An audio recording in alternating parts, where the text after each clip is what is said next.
நீங்கள் இப்போ பார்க்குற வீடியோவில் வந்து டீசல், பெட்ரோல் இந்த 2 பவர் வீடரில் எது உங்களுக்கு பெஸ்ட்டாக இருக்கோ, உங்கள் லேண்டுக்கு எது செலெக்ஷன் பண்ணலான்றதுக்காக தான் இந்த வீடியோ கொடுக்குறோம்.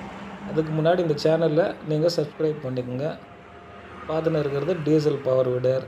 எல்லாம் டயர் எல்லாம் நீங்கள் பார்த்தீங்கன்னா சேம் தான், எந்த வித்தியாசம் கிடையாது. இன்ஜின் மாத்திரம் தான் மாறுது. 7 HP நீங்கள் பார்த்துன்னு இருக்கீங்க.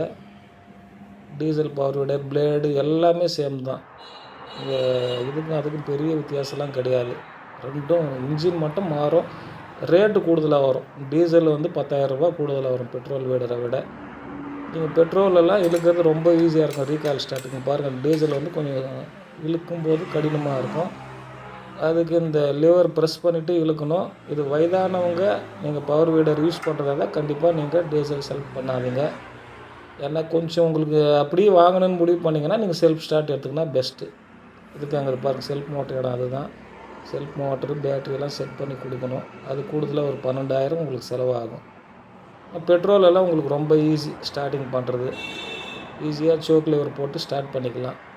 ஏன்னா கார்பரேட்டர் மாத்திரம் எப்போயாவது க்ளீன் பண்ண வேண்டியதாக இருக்கும் பெட்ரோல் வீடரில். டீசல் எல்லாம் எப்போ ஸ்டார்ட் பண்ணாலும் டக்குன்னு ஸ்டார்ட் ஆகிடும். அவ்வளோதாங்க இதுங்க அதுக்கும் வித்தியாசம். நிறைய லேண்டு இருக்கிறவங்க நீங்கள் கண்டிப்பாக டீசல் கூட எடுத்து யூஸ் பண்ணிக்கலாம்.